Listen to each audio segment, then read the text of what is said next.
नमस्कार, मी प्रीती क्षीरसागर. आरोग्यम धनसंपदा मध्ये तुम्हा सर्वांचं स्वागत आहे. प्रेक्षको, आजच्या दगदगीच्या आणि धावपळीच्या जीवनामध्ये आपल्याला संधिवाताचं प्रमाण वाढलेलं दिसून येतं.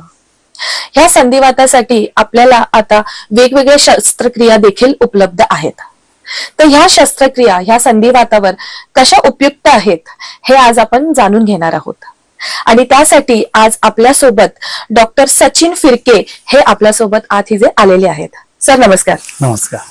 तर आज मी सांगणार आहे की आज आपल्या बरोबर डॉक्टर सचिन फिरके, कोल्हापूरचे प्रसिद्ध कृत्रिम सांधेरोपण तज्ञ व पश्चिम महाराष्ट्रातील पहिले रोबोटिक जॉईंट रिप्लेसमेंट तज्ञ, हे गेले 25 वर्षापासून कोल्हापूर वासियांना त्यांची सेवा देत आहेत. तर आज मला तुमच्याकडून हे जाणून घ्यायचंय सर की नेमकं संधिवात हा काय प्रकार आहे. संधिवात ही ऍक्च्युअली खूप ढोबळ टर्म आहे किंवा त्याच्यामध्ये तरुण वयात होणारा रुमॅटॉइड आर्थरायटिस म्हणजे सगळे सांधे इन्व्हॉल्व्ह होणं, त्याच्या बरोबरीनं गुडघ्यांचा सांधा इन्व्हॉल्व्ह होणं, तर ह्याला ऍक्च्युअली संधिवात म्हटलं जातं, पण आमच्या भाषेत त्याला रुमॅटॉइड आर्थरायटिस म्हटलं जातं. ओके. तसंच कॉमन लोक इव्हन झीज वयाची वय जसं वाढत जातं त्याच्याप्रमाणे गुडघ्याची झीज होते आणि त्या झिजेमुळे होणाऱ्या गुडघेदुखीला सुद्धा संधिवात म्हणतात. ओके. तर असे प्रामुख्यानं दोन आपल्याला डिव्हिजन करता येतील संधिवात, म्हणजे तरुण वयात होणारा रुमॅटॉइड आर्थरायटिस आणि झीज झाल्यामुळे होणारा ऑस्टिओ आर्थरायटिस. ओके. सर, गुडघेदुखीचा अर्थ नेहमी ऑस्टिओ आर्थरायटिसच असा असतो का? नाही, गुडघेदुखी अनेक कारणांमुळे होऊ शकते. फ्रॅक्चर झाल्यामुळे होऊ शकते, लिगामेंट इंजुरी झाल्यामुळे होऊ शकते. आत्ताच सांगितल्याप्रमाणे तरुण वयात होणारा संधिवात हे सुद्धा गुडघेदुखीचं कारण असू शकतं. त्याप्रमाणे अनेक बाकीच्या स्नायू आणि लिगामेंटच्या डिसिजेस ह्याच्यामुळे सुद्धा गुडघेदुखी होऊ शकते. आणि झीज झालेला ऑस्टिओ आर्थरायटिस ही अशी प्रामुख्यानं गुडघेदुखीची कारणं आहेत. दरवेळेला गुडघेदुखी म्हणजे ऑस्टिओ आर्थरायटिसच असे नाही. गुडघ्यांच्या ऑस्टिओ आर्थरायटिसचे सर नेमके कारणे काय आहेत? प्रामुख्यानं अनुवंशिकता आपल्याला म्हणता येईल किंवा स्थूलपणा आणि हाडाचा ठिसूळपणा हे व्यस्त प्रमाण आपल्याला आता खूप वेळेला बघायला मिळतं, की ज्याच्यामध्ये विशेषतः स्त्रियांमध्ये खूप स्थूल स्त्रिया असतात, पण त्या मानानं त्यांचे हाड मात्र अगदी पोकळ असतात. हाडाचा ठिसूळपणामुळे सांधे लवकर झिजतात. तसंच तरुण वयात होणारा जर संधिवात झाला असेल तर त्याच्यामध्ये सुद्धा सांधे झिजू शकतात. फ्रॅक्चर किंवा लिगामेंट इंजुरी ह्यात जर झाल्या असतील सांध्यांना तर त्याच्यामुळे सुद्धा सांधा लवकर खराब होऊ शकतो.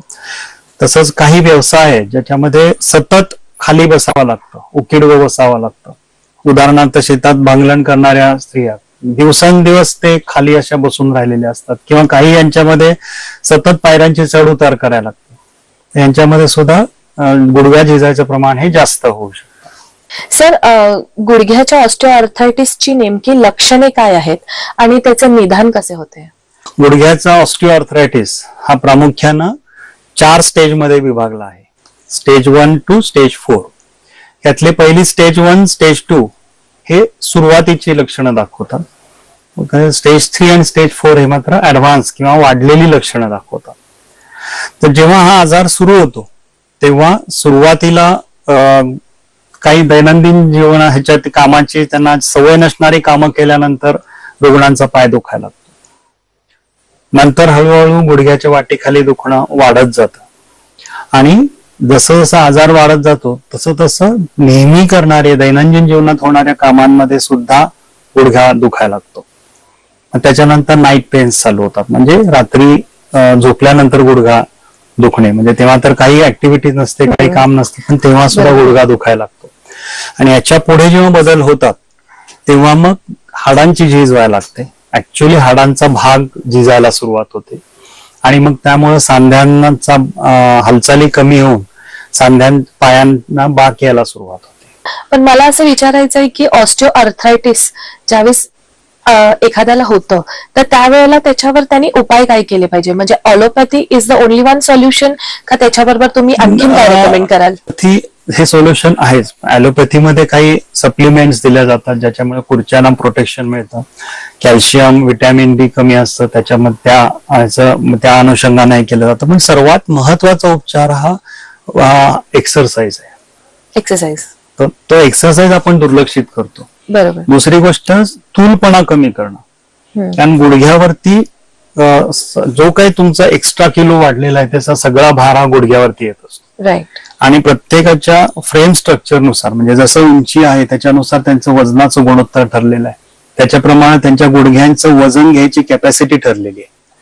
आता 50 किलोची कॅपॅसिटी असणाऱ्या त्या स्ट्रेचर प्रमाणे त्या गुडघ्याची कॅपॅसिटी 50 असताना त्याच्यावरती 100 किलो पर्यंत लादलेला आम्ही बघितलेलं आहे. नैसर्गिकरित्या तो गुडघा खराब होणार आहे. तर आपल्याला सर्वात महत्वाचं ही स्थूलता पण कमी करायला पाहिजे. डाएट आणि एक्सरसाइज यांचा समतोल हे करून आपल्याला वजन कमी करणं आणि एक्सरसाइज करून गुडघ्याच्या आजूबाजूचे स्नायू बळकट करणं हे खूप महत्वाचं आहे. त्याचबरोबर सुरुवातीच्या काळात स्टेज 1 स्टेज 2 मध्ये आता व्हिस्कस सप्लिमेंटची इंजेक्शन्स पण आलेली आहे. काही वेळेला स्टिरॉइड दिली जातात, ती शक्यतो टाळावीत. आणि गुडघ्यातलं इंजेक्शन हे सहसा एक्सपर्ट कडूनच घेतलं जावं. बऱ्याचदा असं आपण बघतो की क्वॅक्स किंवा ज्यांना त्याचा एक्सपिरियन्स नाही अशी लोक सुद्धा सांध्यांमध्ये इंजेक्शन देतात, तर ती धोक्याची ठरू शकतात. तर ह्या इंजेक्शन्सना सुद्धा फक्त स्टेज 1 स्टेज 2 मध्येच रोल आहे. एकदा जर स्टेज 3 मध्ये आजार गेला तर याचा अर्थ खुर्च्यांची झीज झालेली आहे. आणि खुर्च्यांची झीज झाल्यानंतर ती झीज कुठल्याही याच्याप्रमाणे परत इव्हन स्टेज 1 स्टेज 2 मध्ये ॲलोपॅथी प्रमाणेच आयुर्वेदिक होमिओपॅथिक मेडिसिन सुद्धा हे करता येतात, ट्राय करता येतात. त्याच्यामुळे सुद्धा हे स्लो डाऊन व्हायला फक्त दुर्दैव असं की जेन्युइन होमिओपॅथिक तज्ञ पाहिजे, जो जेन्युइनली होमिओपॅथीची प्रॅक्टिस करतोय किंवा जेन्युइन आयुर्वेदिक प्रॅक्टिस करणारा पाहिजे. गुडघा बदलण्याची शस्त्रक्रिया म्हणजे नेमके काय आणि त्याचे निदान कसे केले जाते? आपण पहिल्यांदा निदान बघूया. आता मी सांगितल्याप्रमाणे आपण स्टेज 1 स्टेज 2 या 4 स्टेज मध्ये असणारा पेशंट आला तर त्याच्यानंतर डॉक्टरांनी केलेले एक्झामिनेशन, त्याला तपासणी ती अतिशय महत्वाची असते. त्या तपासणीमध्ये बऱ्याचशा गोष्टी बघितल्या जातात. तर त्याच्यावरून आपण बऱ्याचदा अनुमान लावू शकतो की पेशंट कुठल्या स्टेज मध्ये आहे. त्याच्यानंतर काही एक्सरे किंवा काही रक्ताच्या तपासण्या कराव्या लागतात. काही जणांमध्ये MRI ची चाचणी करावी लागते आणि त्याच्यानंतर आपण ह्याचं फायनल निदान करू शकतो. आणि आता आपण विचारलं की सांधेरोपण म्हणजे नेमकं काय त्याचं, तर बऱ्याच जणांना असं वाटतं की सांधेरोपण म्हणजे यंत्रमानवाचा गुडघा जसा असतो तसा आपला गुडघा काढतात आणि आपला त्याच्या जागी बसवतात. तर ऍक्च्युअली ते खरं नाहीये. सांधेरोपण जर मी नेहमी त्याची तुलना किंवा पेशंटना समजावून सांगताना त्याची तुलना डेंटल कॅपिंगशी करतो. कारण डेंटल कॅप आता सगळ्यांना माहिती आहे. बरोबर आहे. की दाढ झिजली आहे, त्या दाढेवरती कॅप घालायला लागेल, मग ते कॅप बसण्यासाठी तो दात तासला जातो, त्या शेप मध्ये आणला जातो आणि त्याच्यावरती कॅप बसवली जाते जी बाकीच्या दातांशी मॅच होणारी असते. एक्झॅक्टली त्याचप्रमाणे आता जसं सांगितलं की खुर्च्या झिजलेल्या आहेत किंवा हाड झिजलेला आहे, तर तो झिजलेला जो 5 ते 7 मिलीमीटरचा भाग दोन्ही हाडांमधून म्हणजे गुडघ्याचा सांधा हा मांडीचं हाड आणि पायाचं हाड ह्याच्यापासून तयार झालेला असतो. त्या दोन्ही हाडांच्या झिजलेला भाग 5 ते 7 मिलीमीटरचा काढून टाकला जातो आणि तो भाग काढून तिथे मेटलच्या कॅप्स बसवल्या जातात. आणि हा भाग काढताना जे कट्स घेतले जातात त्या ह्याच्यामध्ये बायाना आलेला बाक सुद्धा सरळ होतो आणि सरळ होऊन खोब्याचा सांधा, गुडघ्याचा सांधा आणि गोट्याचा सांधा हे एका रेषेत येतात. आणि ते अतिशय महत्वाचं आहे कारण आपलं वजन हे सरळ रेषेत पडत असतं, कोळंब्यासारखं एका रेषेत पडत असतं.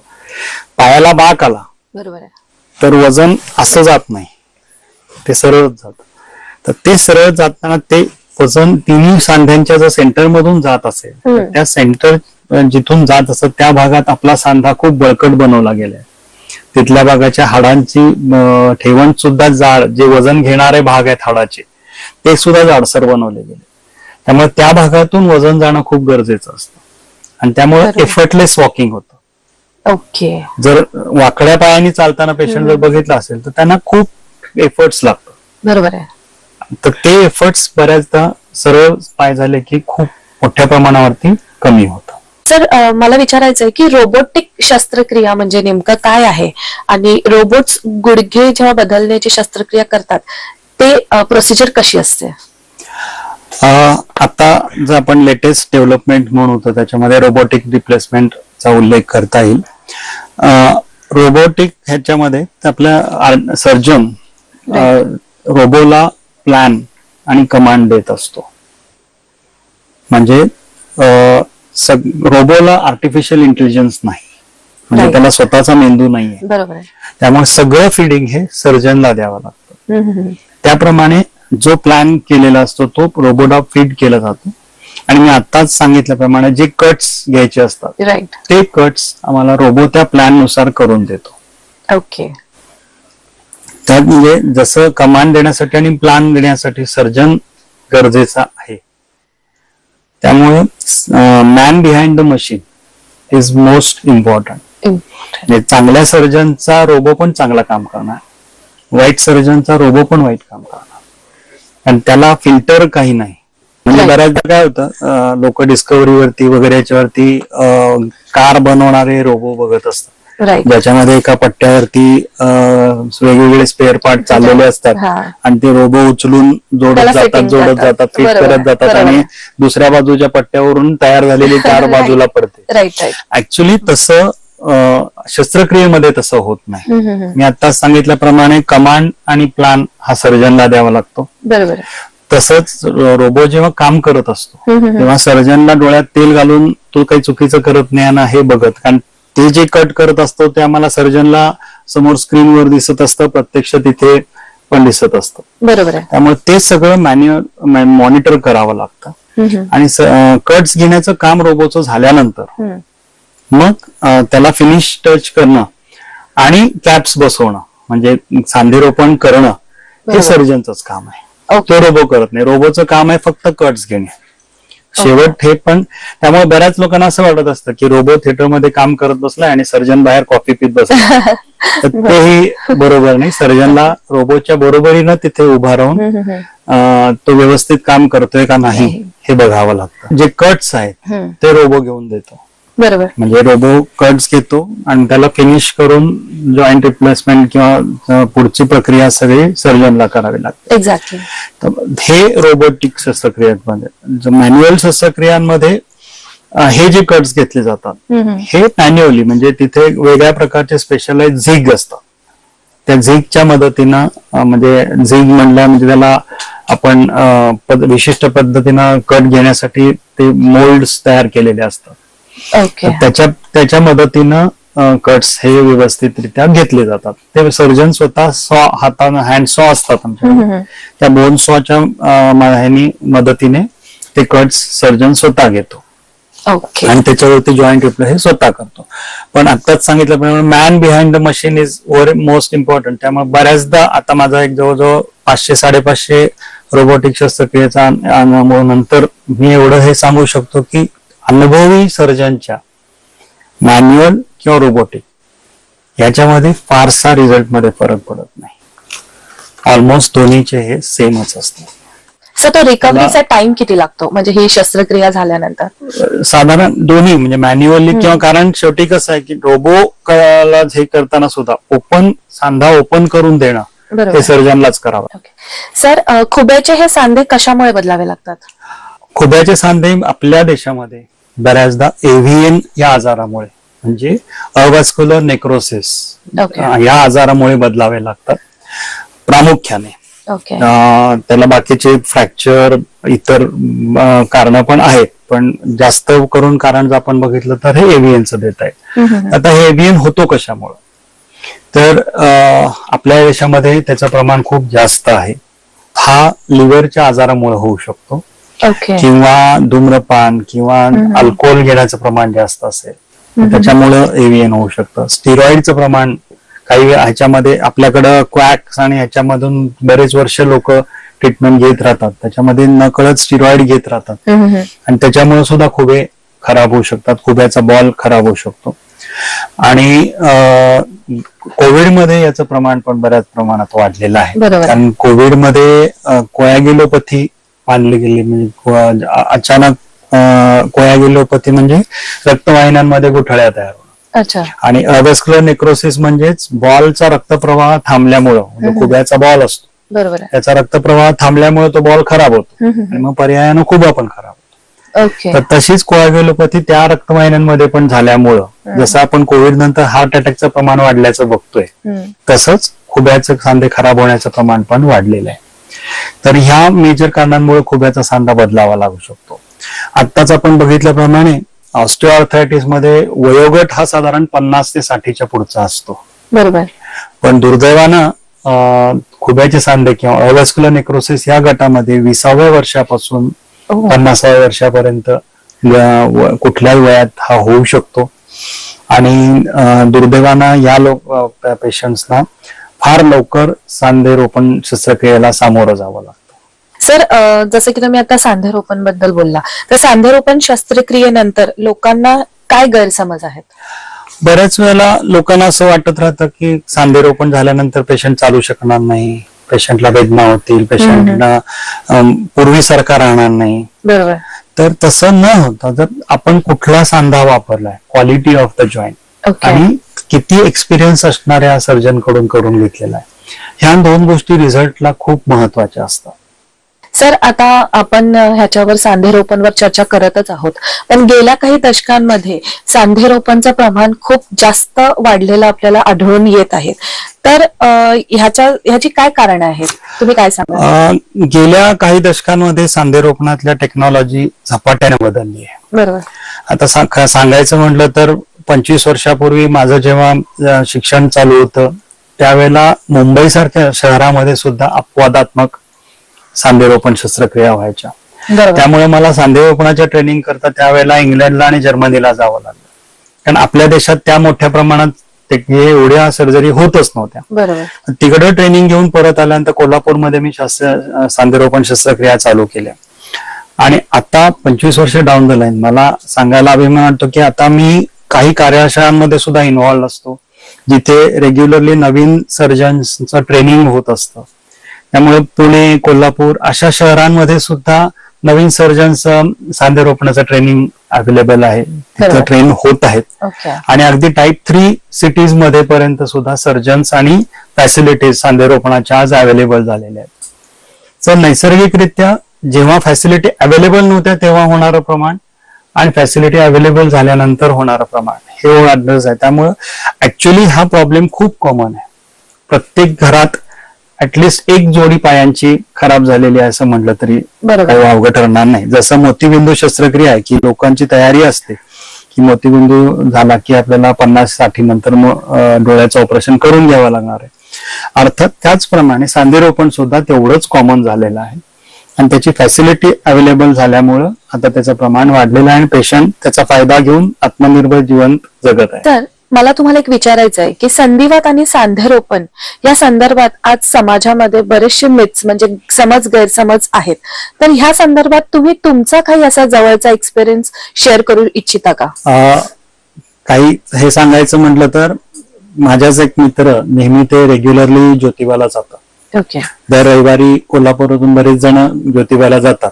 त्याच्यामध्ये सकाळी सकाळी ते पण ज्योतिबाला जातात. ज्योतिबाचा डोंगर चढत असताना त्यांना एक त्यांच्या ओळखीचे आजोबा भेटले आणि मग गप्पा मारत मारत ते पुढे वरती चढत असताना त्यांनी आजोबांनी सांगितलं की त्यांचं 6 महिन्यापूर्वी माझ्याकडे जॉईंट रिप्लेसमेंट झालेलं आहे. त्यामुळे माझ्या मित्राला अक्षरशः धक्का बसला की 6 महिन्यापूर्वी सांधेरोपण शस्त्रक्रिया दोन्ही पायांची झालेली आहे आणि हा माणूस त्यांच्याबरोबर ज्योतिबाचा डोंगर कसा काय चढू शकतो. बरोबर आहे. तर सांधेरोपणाबद्दल गैरसमज बाळगण्याआधी पहिल्यांदा आपल्याला हे क्लिअर होणं गरजेचं आहे की हे होऊ शकतं. पेशंट व्यवस्थित चालणं म्हणजे नुसतं ज्योतिबाचा डोंगरच त्यांनी चढायला पाहिजे असं नाहीये, पण दैनंदिन जीवन व्यवस्थित घालवू शकतं. माझे अनेक पेशंट आहेत जे गिरनारला गेलेले आहेत. एक पेशंट आहे जो कैलास मानस सरोवरला जाऊन आलेला आहे. एक पेशंट तर 55व्या वर्षानंतरच्या वयोगटामध्ये बॅडमिंटन मध्ये नॅशनल चॅम्पियन झालेले आहे. तर ही उदाहरणं आहेत ते त्यांच्या फिटनेसमुळे आहेत. पूर्वी सुद्धा त्यांचा फिटनेस त्या लेवलचा असतो, पण नॉर्मली सुद्धा जे नॉर्मल जेवढे फिट नसणारे पेशंट सुद्धा आपले व्यवस्थित दैनंदिन व्यवहार व्यवस्थित करू शकतात. ओके. मी त्यांना उलट एनकरेज करतो चालणं हे करायला, आणि मला अभिमान वाटतो की माझे ऑलमोस्ट सगळे पेशंट किमान 5-6 किलोमीटर तरी रोज चालू शकतात ओके. आणि घरच्या सगळ्या दैनंदिन जबाबदाऱ्या व्यवस्थित पार पाडू शकतात. मगाशी मी सांगितल्याप्रमाणे की दुर्दैवानं पेशंट डॉक्टरांपर्यंत खूप उशिरा पोहोचतात. बरोबर आहे. तर तोपर्यंत स्टेज 2 जाऊन स्टेज 3 स्टेज 4 आलेली असते. त्यामुळे त्यावेळेला सांधेरोपणाशिवाय पर्याय राहत नाही.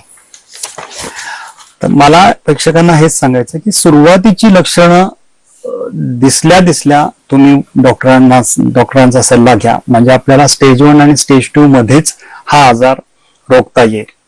आणि तो रोखताना योग्य आहार, नियमित व्यायाम आणि वजन कमी करणे आणि त्याच मांडीच्या स्नायू बळकट करणे हे या आजाराची थांबवण्याची मेन त्रिसूत्री आहे. तर ते प्रेक्षकांनी अगदी जरूर फॉलो करावं आणि लवकरात लवकर डॉक्टरांना अप्रोच व्हावं, म्हणजे स्टेज 1 स्टेज 2 मध्ये आजार रोखता येईल. समजा स्टेज 3 स्टेज 4 गेलाच बरोबर आहे. तर मग आम्ही आहोतच. अगदी बरोबर सर.